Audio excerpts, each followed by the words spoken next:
ఇవాళ సన్యాసమునకు తల్లి ఎలాగ అనుమతించింది అన్న వరకు మనం చూసే ప్రయత్నం చేద్దాము. ఇవాళ అంటే చాలా ముఖ్య ఘట్టం అన్నమాట ఇక్కడంతా కూడా. శృణినా కరిణీవ సార్ధివ శుచినా శైవ లినీవ శోషిత మరుతా కదలీవ కంపిత మునివాచ సుతవత్సలాభవత్. నిన్నటి రోజున ఎక్కడి వరకు అయింది అంటే ఋషులు మునులు వారు శంకరాచార్యుల వారి యొక్క ఇంటికి రావడము, వారి యొక్క ఆతిథ్యాన్ని తీసుకోవడము, ఆర్యాంబ కుతూహలంతో కొన్ని విషయాలు శంకరుల యొక్క పూర్వ వృత్తాంతం ఏమై ఉండొచ్చు అని అడిగింది. వారిలో పెద్దవాడైన ఆ మునులలో పెద్దవాడైన అగస్త్య ముని కొంత విషయం చెప్పారు. అలా పూర్వ వృత్తాంతము వృషాచలేశ్వరుడి యొక్క అనుగ్రహంతో అల్పాయుష్యు ఉన్న ఒక సాక్షాత్ కైలాసవాసిని శంకరుడే మీ ఇంట్లో జన్మించాడు అని చెప్పారు. అల్పాయుష్ అంటే ఏమిటి అని అడిగేసరికి 8 ఏళ్ళు ప్రస్తుతానికి, తర్వాత కొంతకాలంలో 8, తర్వాత మళ్ళీ 16 సంవత్సరాలు కూడా కలుస్తాయి. మొత్తం 32 ఏళ్ళు మటుకు ఈ శరీరంతో భూమి అందు నడయాడుతారు ఈ శంకరుడు అంటారు. ఖచ్చితంగా అంటే ఆ తల్లి కాబట్టి చాలా బాధకి లోనైందనమాట. అయ్యో అంత తక్కువ ఆయుష్ ఏమిటి అసలు అని చెప్పి చాలా బాధపడింది ఆవిడ. అక్కడ వరకు నిన్న చదువుకున్నాము. ఇంకా ఆ రహస్యములు చెప్పబోతుంటే వేరే మునులందరూ కూడా నివారించి అగస్త్యముని మనం అలాగా దైవ రహస్యములను చెప్పకూడదు, ఎక్కడ పడితే అంత పూర్తిగా కూడా చెప్పకూడదు, మనం ఇంకా వెళ్ళిపోదాము అని చెప్పి అనగా వారు కొంచెం వీడ్కోలు తీసుకుని వెళ్ళారు. అక్కడి వరకు అయింది. ఇవాళ ఏమిటి అంటే ఈ కొడుకు యొక్క ఈ అల్పాయుష్ విషయం విన్న ఆ తల్లి అసలు తట్టుకోలేకపోయిందనమాట. అయ్యో అసలు ఇంత మాట ఎలా విన్నాను, అంత చక్కగా అంత ఋషులే సాక్షాత్తు మన ఇంటికి వస్తే ఇలాంటి మాటలు వినవలసి వచ్చింది ఏమిటి అసలు అంటే అసలు ఆవిడ ఇదివరకే అన్నారు కదా, కలికాలం అన్న ఎక్కడ అనగలం మనము, అంతటి ఋషులే మా ఇంటికి వస్తే కలికాలం అని ఎట్లా అంటాము అని. అలాంటి విషయంలో అసలు నేను పెట్టుకున్న ఆశలన్నీ కూడా పూర్తిగా పడిపోయాయి. అసలు ఒక ఏనుగుని కుంభస్థలం మీద కొడితే ఎలా పడిపోతుందో అలా అయిపోయింది. అసలు నాకు చేతులు కాళ్ళు వణికిపోతున్నాయి, ఏం చేయాలో కూడా అర్థం కావట్లేదు అని చెప్పి ఆవిడ చాలా దుఃఖానికి లోనయ్యిందనమాట. అథశోక పరీతచేతసాం ద్విజరాడిత్తమువాచ మాతరం అవగమ్య చ సంస్కృతి స్థితిం కిమకాండే పరిదేవనా తవ. అప్పుడు శంకరాచార్యుల వారు జ్ఞాని స్థితప్రజ్ఞుడు కాబట్టి తన తల్లి దగ్గరికి వెళ్ళి, శోకం పొందకు తల్లి, ఈ జీవితం చాలా క్షణికాలమైనది, ఒక నీటి అందు ఒక బుడగ వంటిది మాత్రమే, దీనివల్ల ఎవరికీ ప్రయోజనం లేదు. ఆయు అన్నది ఒక్కొక్కళ్ళకి ఒక్కొక్కలా రాసి పెట్టి ఉంటుంది. దాన్ని ఎంత గొప్పగా మనము వినియోగించుకుంటామో అన్నదాన్ని బట్టి జీవితం ఉంటుంది తప్ప ఎక్కువ కాలం బ్రతకడం అన్న దానిలో ఉండదు.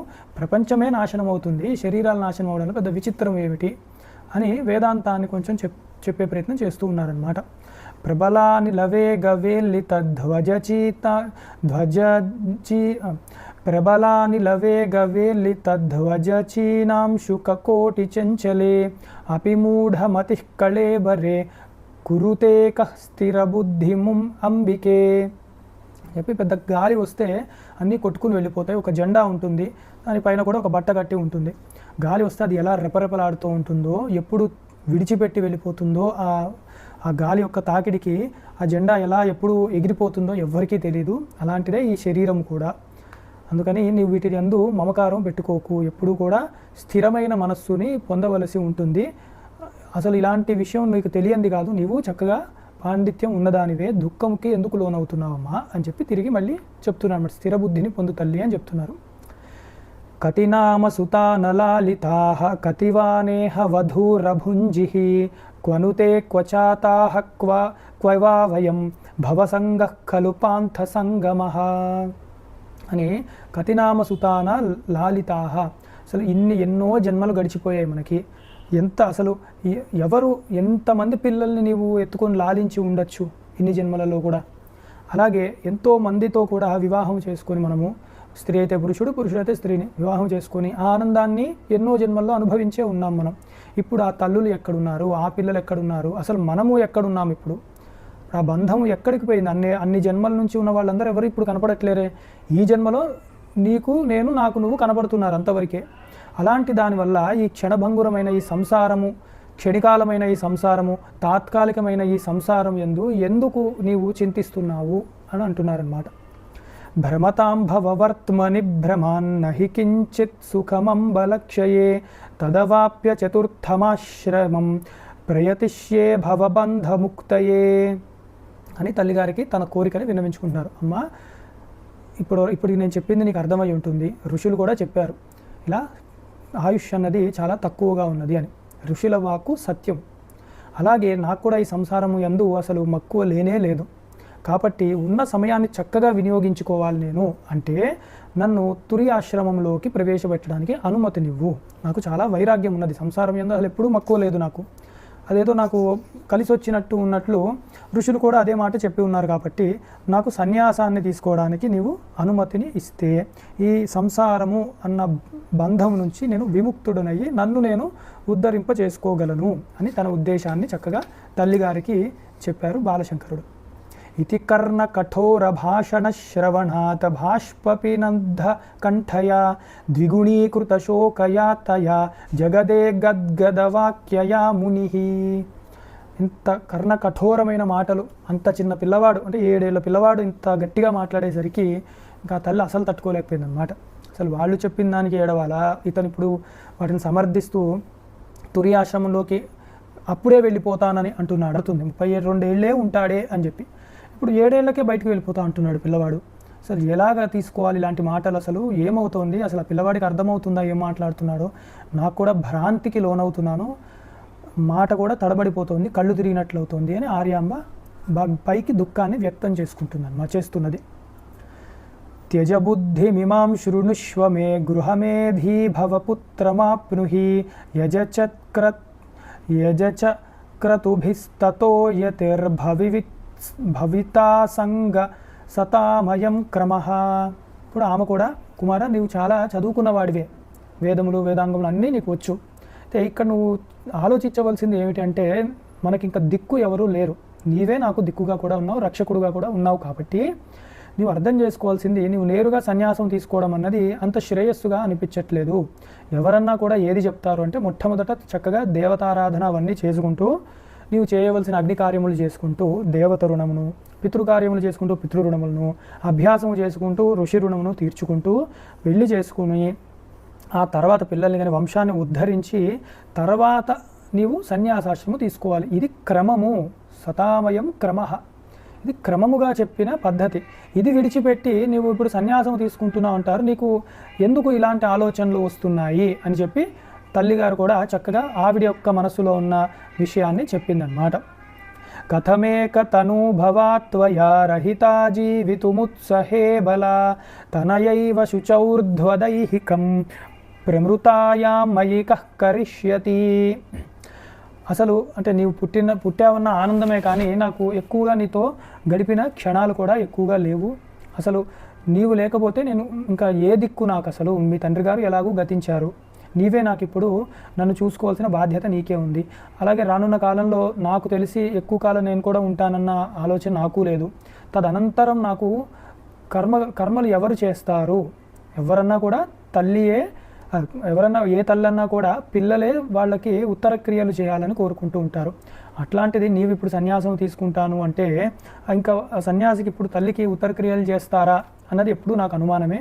అలా చూసుకున్నా కూడా నీవు సన్యాసం తీసుకోవడానికి కూడదు అని మళ్ళీ చెప్తూ ఉన్నది ఆ తల్లి. త్వమశేష విదప్యపాస్య మాం జరఠాం వత్స కథం గమిష్యసి ద్రవతే హృదయం కథం నతే న కథం కారముపైతి వాదయాం అని ఎన్నో శాస్త్రములు చదువుకున్న వాడవు నీవు శంకరా, నీకు కొత్తగా చెప్పక్కర్లేదు. ఇంత ముసలితనం అంటే ఆ కాలంలో అంటే ఆవిడ ఆలస్యంగా పిల్లలు పుట్టారు వాళ్ళకి, అదొకటి గుర్తుపెట్టుకోవాలి. శంకరుడు 7 ఏళ్ళు అంటే ఆవిడ తగ్గట్టు లేదు కదా, కొంచెం ఆలస్యం అయినది. అలాగే భర్త పోయిన వియోగం వల్ల కూడా ఆవిడ దుఃఖానికి లోనయ్యి కొంచెం ఆ శరీరం యందు మానసికంగా కూడా పటుత్వాన్ని కోల్పోయింది. అందుకు ఆవిడ కొంచెం దీనురాలుగా ముసలితనం వచ్చింది అని చెప్తున్నారనమాట.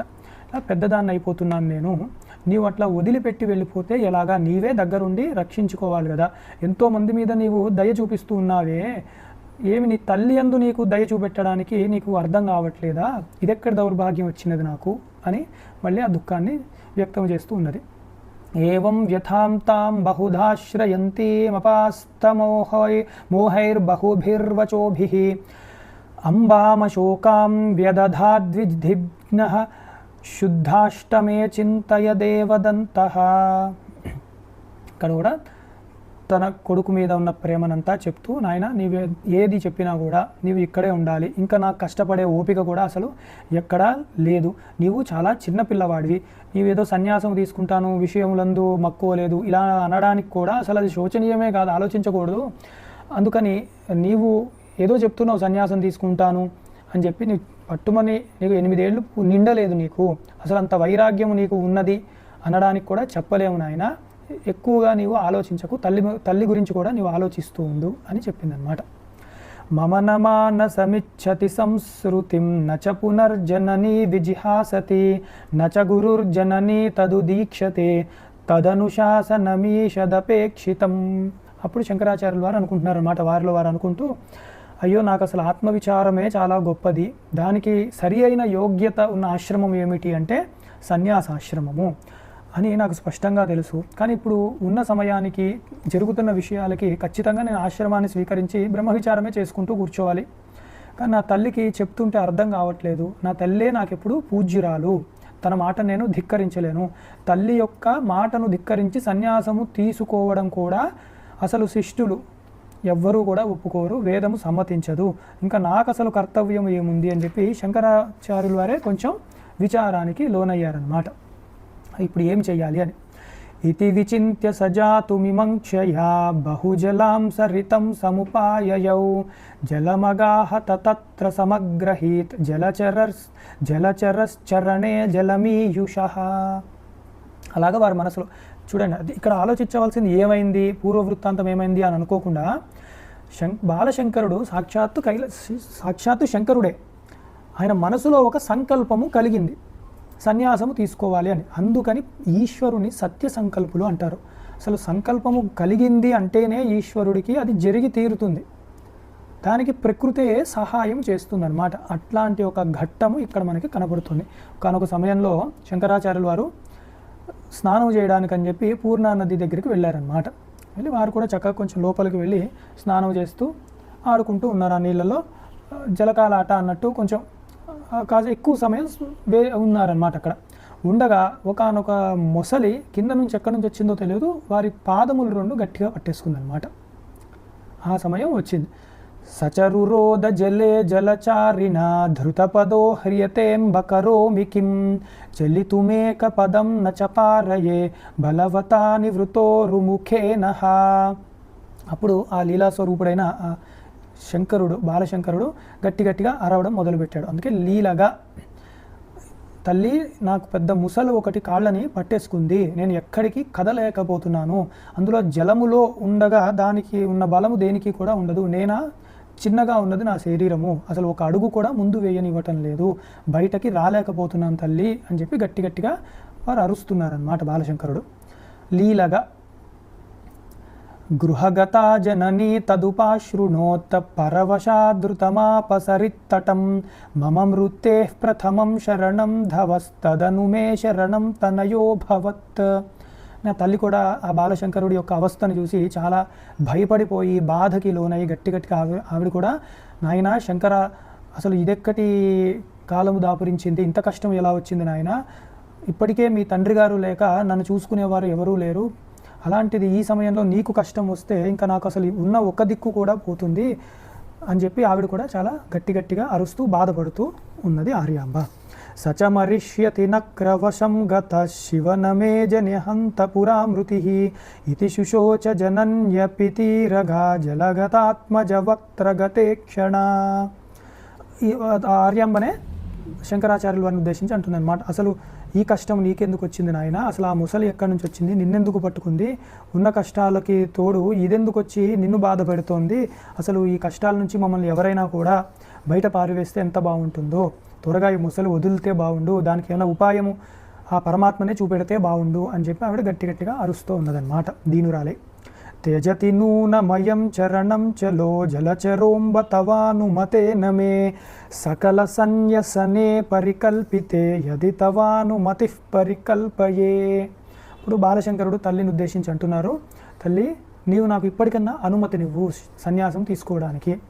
ఒకవేళ నేను సన్యాసాన్ని తీసుకుంటే, సన్యాసి అంటే ఎవ్వరికి మనసా వాచా కర్మనే అసలు బాధ పెట్టనివాడు, హింస చేయని వాడు సన్యాసి.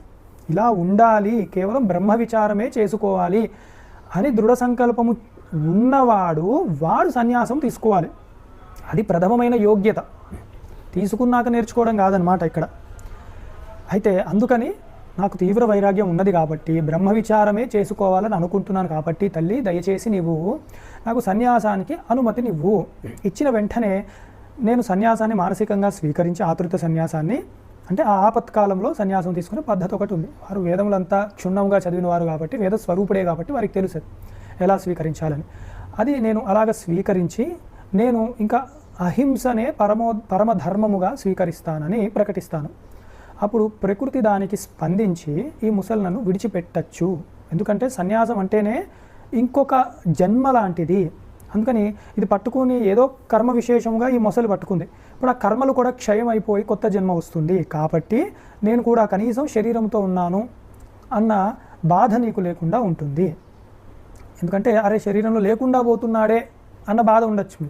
అందుకని కనీసం శరీరంతో ఉన్నాను, సరిపోయింది నాకు, నా కొడుకు సన్యాసంగా ఉంటే ఏమిటి, బ్రహ్మచర్యంతో ఉంటే ఏమిటి అని ఇంకా మీకు ఆ దిగులైతే ఉండదు. కనీసం నేను శరీరంతో తిరుగుతూ ఉంటాను, ప్రాణంతో ఉంటాను అని చెప్పారన్నమాట. అని చెప్పగా ఆర్యాంబకు ఏం చేయాలో కూడా అర్థం కాలేదు. ఆ క్షణంలో ఆవిడ ఇతి శిశౌచకితా వదతి స్ఫుటం యధిత సానుమతిం ధృతమంబికా సతిసుతే భవితా మమ దర్శనం మృతవతస్తదునేతి వినిశ్చయః. ఆర్యమ్మ కూడా వెంటనే ఆలోచించి అసలు నా కొడుకంటూ ముందు బ్రతికి ఉంటే చాలు కదా, ఈ సన్యాసం అయితే ఏమిటి, బ్రహ్మచారిగా ఉంటే ఏమిటి, నా కొడుకంటూ నాకు దక్కుతే చాలు, కళ్ళ ముందు ఎక్కడో ఒకటి తిరుగుతూ ఉంటాడు, అంతకంటే నాకు పెద్ద ఏం అవసరం లేదు అని చెప్పి ఆవిడ అనుమతిని ఇచ్చిందన్నమాట బాలశంకరుడికి. తదను సన్యసనం మనసా వ్యధాదథ ముమోచ శిశుం ఖలనక్రః శిశురుపేత్య సరిత్తటమత్ర సన్ ప్రసువమే తదువాచ శుచావృతాం అని ఆ చక్కటి శుభ సమయమున ఆయన మనస్సులోనే సన్యాసాన్ని గ్రహించారు. అప్పుడు ఆ మొసలి వెంటనే విడిచిపెట్టి అది వచ్చిన దారికి అటు వెళ్ళిపోయింది. శంకరులు అప్పుడు ఇంకా సంసారమునందు శోకించకూడదు అని చెప్తూ వారి తల్లికి కూడా మంచి మాటలు చెప్తూ ఉన్నారు. ఇక్కడ మళ్ళీ అర్థం చేసుకోవాల్సింది ఏమిటి అంటే ఈశ్వరుడు సత్యవాక్య పరిపాలకుడు, అహింస పరమోధర్మ అని వారు అన్నారు అంటేనే ప్రకృతి కూడా స్పందిస్తుంది. ఎలాగా అంటే అలాంటిది కాబట్టి పూర్ణానది కూడా వెనక్కి రావడము, అలాగే కనకధార కురవడము, ఇలాంటివన్నీ కూడా ఎందుకు జరిగాయి అంటే ప్రకృతి స్పందించింది. ఈయన కష్టానికి ప్రకృతి స్పందించి ఒక మొసలి రూపంలో కార్యాన్ని సఫలీకృతం చేయడానికి వచ్చినది. కార్యము వారి తల్లిగారి యొక్క అనుమతి అయిపోయింది, తీసుకున్నారు అన్న సమయానికి ఇంకా అది విడిచిపెట్టి కూడా వెళ్ళిపోయింది అన్నమాట. ఎన్ని విధాలుగా చూసినా కూడా ఆయన ఈశ్వరుడు కాబట్టి ఆయన మాటకి ప్రకృతి స్పందిస్తోంది, అది ఆజ్ఞలా తీసుకుంటోంది ప్రకృతి, ఏదో వినడం కాదనమాట. అందుకని అలాంటి కోణంలో చూడాలి మనం ఎప్పుడు శంకరాచార్యుల వారి యొక్క చరిత్రని. తరువాత మాతర్విధేయమనుషాధి యదత్ర కార్యం సన్యాసినా తదు కరోమి న సందిదేహం వస్త్రాశనే తవ యథేష్టమమీ ప్రదేయు గృహ్ణంతి ఏ ధనమిదం మమ పైతృకం యత్ అని తల్లిగారిని ఉద్దేశించి దయతో ఆ బాలశంకరుడు, ఇప్పుడు బాలశంకరులు బాలయతి ఆయన మాట్లాడుతున్నారనమాట. నువ్వు కంగారు పడకమ్మా, నేను ఎవరు చూసుకోలేకపోతున్నారు, చూసుకోవడానికి ఉండరు, అట్లాంటి విచారం ఏది చేయకు, నీకు ఏమి కావాలో నాకు చెప్పు, నేను అవన్నీ నీకు చక్కగా ఇబ్బందులు లేకుండా నెరవేరేటట్టు నేను చేస్తాను. తండ్రి గారి ఆస్తి మొత్తం కూడా దాయాదులు ఉన్నారు, అంటే మన బంధుజనాలు సగోత్రులు, వారందరికీ కూడా నేను అప్పచెప్పి నిన్ను చక్కగా చూసుకోవాలి అని వారికి కూడా జాగ్రత్తలు చెప్తాను. నీకు అవసరమైన వస్త్రములు, ధనములు ఇవన్నీ కూడా వారే దగ్గరుండి నిన్ను చక్కగా చూసుకుంటారు తల్లి అని చెప్తున్నారన్నమాట. అదే అనాలి. ఇప్పుడు మనం విడిచిపెట్టి వెళ్తున్నాం ఒక ఆశ్రమం నుంచి ఇంకో ఆశ్రమముకు అంటే ఏదో నాకు వైరాగ్యం వచ్చింది వెళ్ళిపోవడం అన్నది కాదనమాట. ముందు మన మీద ఆధారపడి ఉన్న వాళ్ళని ఎలాగ మనం చూసుకుంటున్నాము అది సరిగా తెలియాలి. అలాంటి ఒక ఘట్టం ఇప్పుడు మనకి తెలుస్తోంది. నిజానికి మనకి వైరాగ్యం వచ్చింది అంటే చెప్పా పెట్టకుండా వెళ్ళిపోతామండి, ఇవే వినడానికి బాగుంటాయి, కానీ శాస్త్ర సమ్మతంగా ఎవరు అట్లా చేయరు.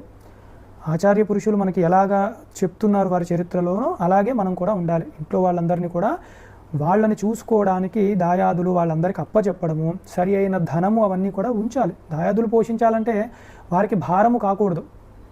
అందుకు మనం అన్ని చక్కగానే అప్పచెప్పి అన్ని ఏ కష్టము లేకుండానే చూసుకొని అప్పుడు మనము బయలుదేరాలి.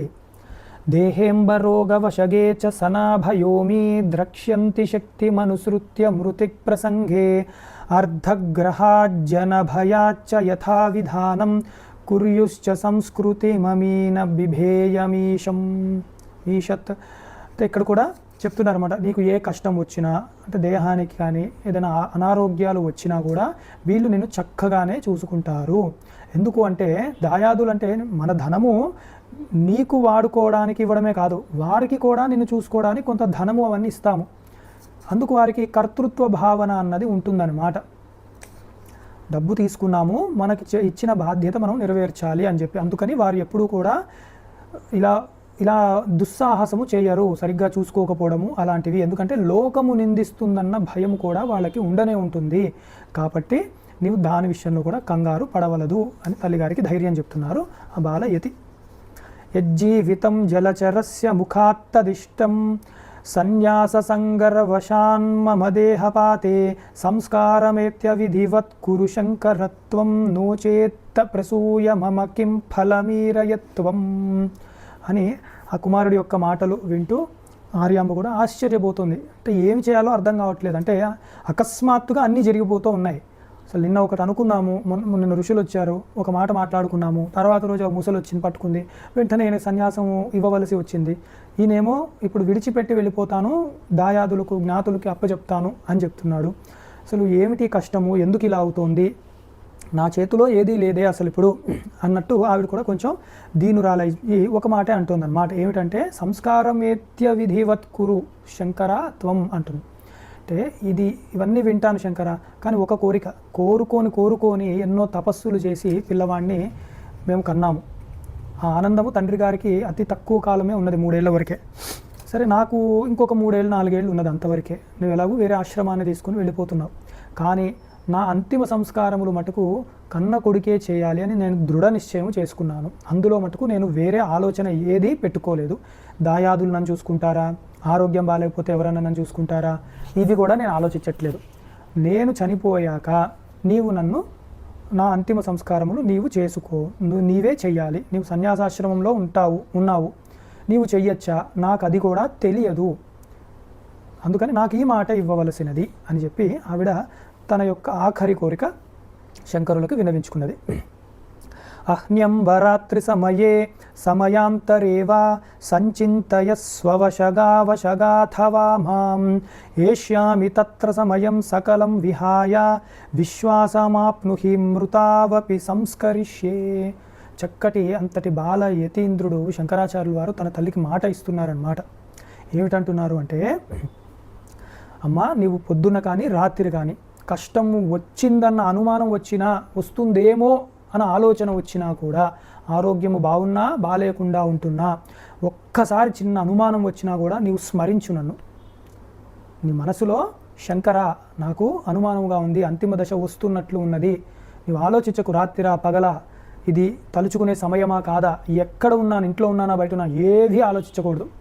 ఆరోగ్యంగా ఉన్నానా అనారోగ్యంగా ఉన్నానా, ఏదో నీకు కొంచెం అనుమానం వచ్చింది, మనసులో ఆ కలత వచ్చింది, దేవనా నాకు ఆఖరి క్షణాలేమో అని ఒక్కసారి తలుచుకో తల్లి, తత్క్షణము నీ ముందు నేను ఉంటాను, నీకు నేను అంతిమ సంస్కారములు కొడుకుగా నేను ఖచ్చితంగా నెరవేరుస్తాను.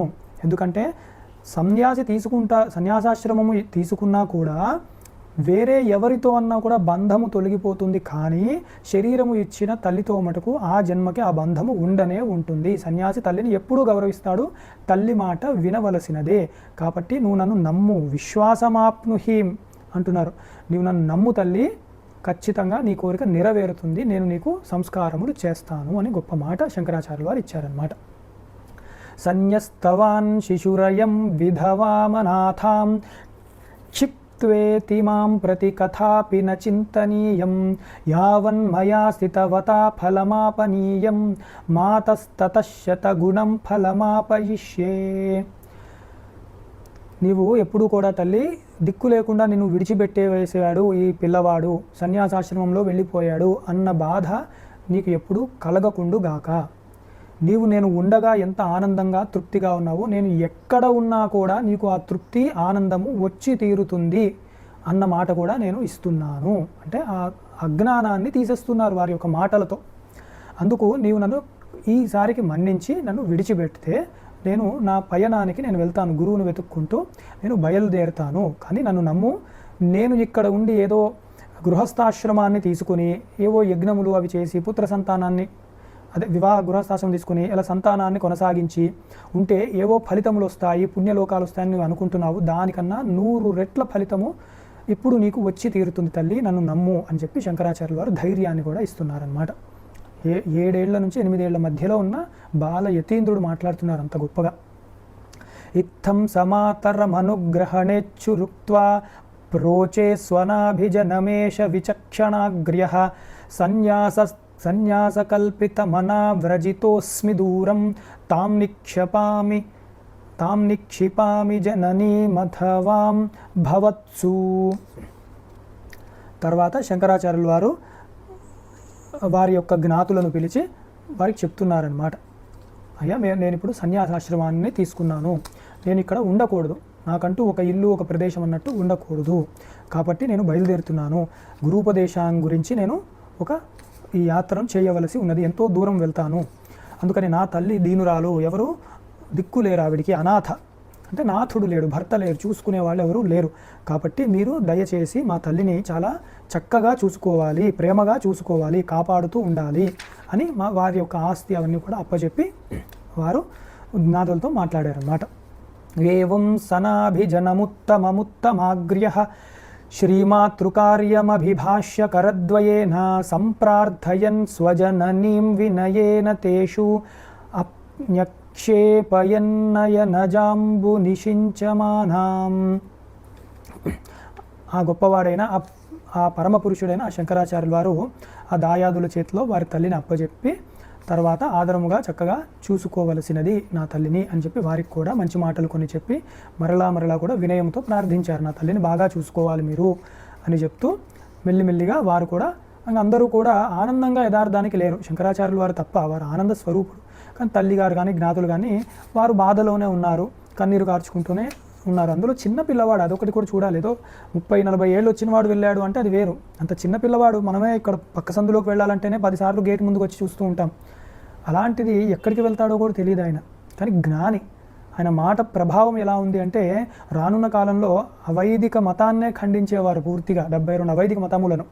అలాంటిది ఈ కొందరి యొక్క మనస్సు యందు ప్రభావం చూపెట్టలేరా అంటే ఖచ్చితంగా చూపెట్టగలరు. కాబట్టి ఈయన మాటకు వారు కట్టుబడిపోయి ఉన్నారు, ఏం చేయాలో తెలియక అలా వింటూ ఉన్నారు, బాధతో అలా చూస్తూ ఉన్నారు. వారు కూడా ఆ దాయాదులతో కూడిన ఆర్యము కూడా అలా చూస్తూ ఉన్నారు. శంకరులు మెల్లిగా బయలుదేరుతున్నారు అన్నమాట.